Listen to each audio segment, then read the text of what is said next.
नमस्कार।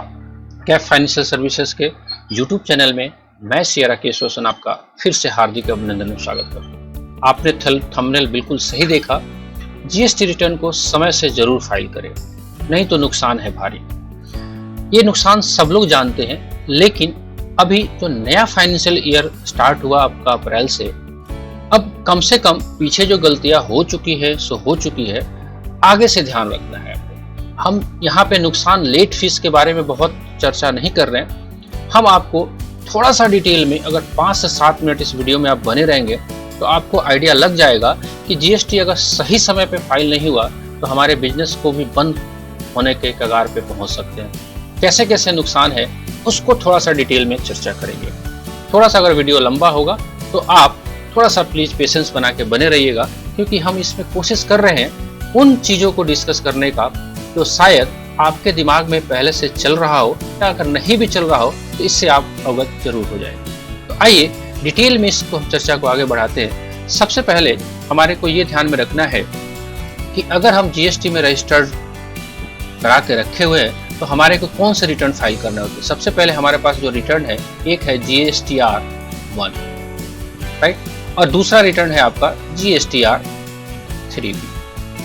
अगर regular dealer हैं आप तो GSTR 1 एक रिटर्न जाता है। जैसा कि अब फाइनेंशियल ईयर आपका स्टार्ट हो चुका है 2022-23 फ्रेश, राइट।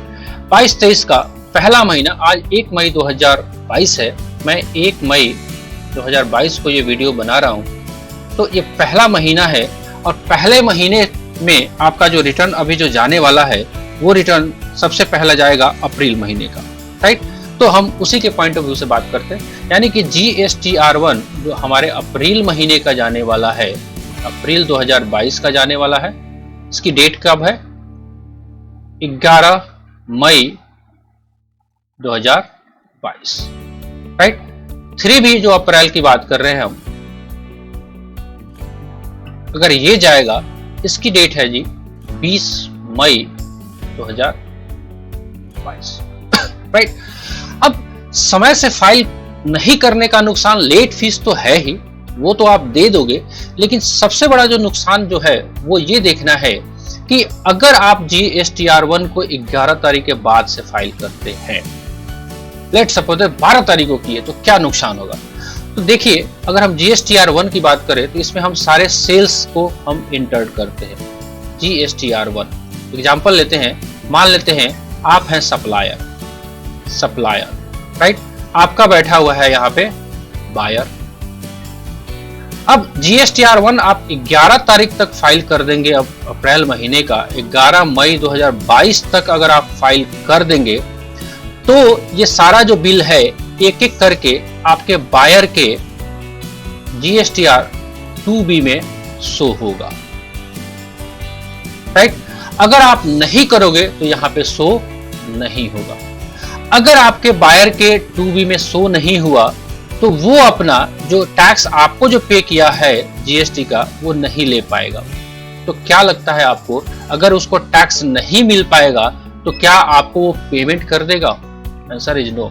अगर कर भी देता है तो अगले महीने में आपका जरूर होल्ड करेगा, या आपको समय समय पे नॉकिंग तो जरूर करेगा कि भाई साहब, बायर सप्लायर साहब, मेरे जीएसटी रिटर्न्स में, मेरे 2B में मेरे जो प्रोफेशनल है वो बता रहे हैं कि आपका बिल नहीं शो कर रहा है, तो इसको मॉनेटरी लॉस होना शुरू हो जाएगा।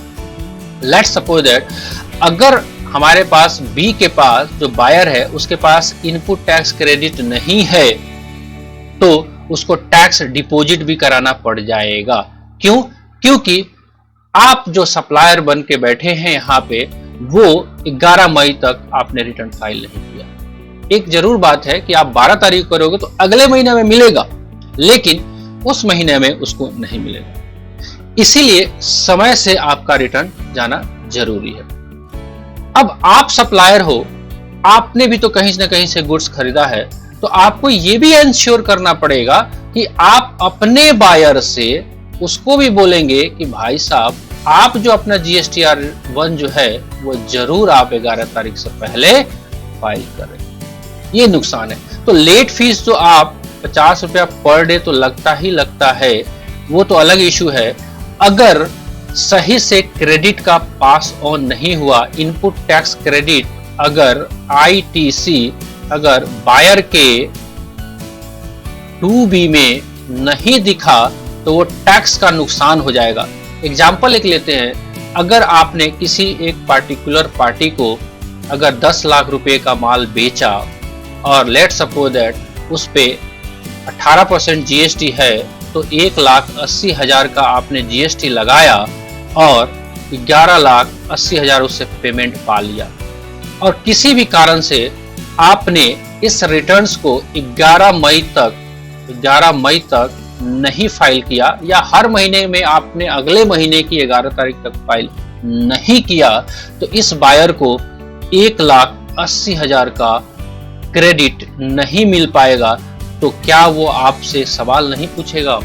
जरूर पूछेगा। उसका राइट बनता है कि उसका टैक्स का क्रेडिट नहीं मिल रहा है। गवर्नमेंट जैसे प्लान में है, पहले आप वेरिएशन कर लेते थे, आईटीसी को एक्स्ट्रा डाल के ले लेते थे, लेकिन अब 2B में जब नहीं दिखाई देगा तो गवर्नमेंट नहीं क्लेम करने देगा आपको। अगर आप रॉन्गली क्लेम भी कर लेते हैं तो आपको फिर से नोटिस किया जा सकता है और आपसे आईटीसी तो रिवर्स करवाएंगे ही करवाएंगे, उसके साथ साथ आपको इंटरेस्ट भी लगा सकते हैं। तो ये ध्यान में रखना बहुत जरूरी है। आप ये इंश्योर करें कि आप और आपके बायर और सप्लायर दोनों लोग हर महीने के जीएसटी रिटर्न को ससमय फाइल जरूर करें। फॉर एग्जाम्पल, आपका अप्रैल महीने का रिटर्न 11 मई से पहले, मई महीने का रिटर्न 11 जून से पहले, जून महीने का रिटर्न 11 जुलाई से पहले, सो ऑन, ताकि आप भी खुश रहे और आपका बायर भी खुश रहे। अगर दोनों में से कोई भी एक नाखुश रहा तो बिजनेस को आगे बढ़ाना, उसको सही तरीके से चलाना शायद मुश्किल काम हो जाए। एक मेरा छोटा सा प्रयास कि आपको अवेयर करना, वैसे आप सब लोग इससे अवेयर हैं, लेकिन फिर भी पिछले सालों में जो हुआ सो हुआ। इस नए फाइनेंशियल ईयर में जो अप्रैल से शुरू हुआ है, कम से कम इस फाइनेंशियल ईयर में आप ये जरूर प्रण कर लें कि हमारा जो रिटर्न है कम से कम टाइम से या उससे जरूर पहले फाइल करें। राइट? कैसा लगा वीडियो आप कमेंट बॉक्स में लिख के जरूर बताइएगा। अगर अच्छा लगा होगा तो एक लाइक कर दीजिएगा, और सबसे इम्पोर्टेंट, अभी तक आप इस चैनल पे नए हैं तो प्लीज़ सब्सक्राइब कर लीजिएगा और बेल आइकन को प्रेस कर लीजिएगा। मिलते हैं कुछ ऐसे अपडेट में, तब तक के लिए मुझे इजाज़त दीजिए। जय हिंद, जय भारत।